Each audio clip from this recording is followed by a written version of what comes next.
One claim I hear constantly made, but rarely backed by any evidence, is that the recent resurgence of the modern flat earth movement was actually a planned government psychological operation. Proponents of this conspiracy theory note that before November 2014, a Google search for flat earth brought back less than 100 results.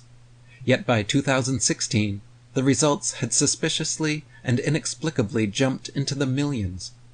They suggest that the CIA funded and directed this psyop by disseminating propaganda through their main undercover asset, who started this entire movement with his viral videos and popular books nearly 10 years ago. Me. There are in fact many more, even wilder theories created about me, which I have detailed and debunked in a video called Eric Dubé, Exposed or Not. I invite everyone to please watch this video for themselves, but suffice to say, I have never worked for the CIA or any government. I'm not a member of the Freemasons or any secret society, and every book I have written and video I have made has come directly from myself and my research.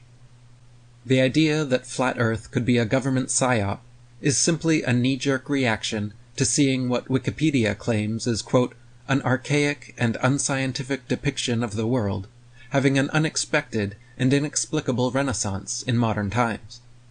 The vocal objectors making these spurious statements have absolutely no basis or evidence behind their claims, and instead argue from incredulity. After only briefly looking into the matter, still hyped up on confirmation bias and dizzy from cognitive dissonance, they insist that the rise of flat earthers must be the result of society's declining intelligence, or an intentional propaganda campaign to dumb us all down. In their snarky assumptions, rarely do such ball believers consider the possibility that they themselves have been dumbed down, or that the heliocentric globe model they defend is the government psyop. NASA's budget for 2024 alone is $27.2 billion, coming directly from the pockets of tax-paying Americans. That is over $75 million every single day the population is forced to pay the government. Now, with the European, Russian, Canadian, Chinese, Japanese, Indian, and other space agencies forming around the world, these organizations are raking in tens of billions of dollars annually, all in exchange for occasional CGI pictures, fisheye lens videos, and some space camp alumni clapping in a control room. Never once have I heard a globe gobbler bat an eye at these staggering statistics, yet every day I get messages from them claiming I must be a charlatan doing this for the money.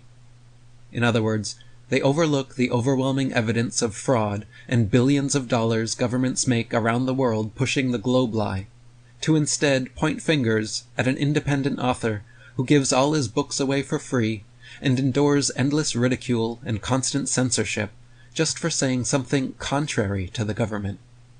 If the question of cui bono, who benefits, is asked of both NASA and myself, it's obvious that one party actually does work for the government, making tens of billions per year, while the other is a self-published author, barely breaking the poverty line. The reality is that flat Earth is simply an idea whose time has come. The truth is, Earth is indeed an extended level plane, and that is why the flat Earth movement has grown exponentially and refuses to go away.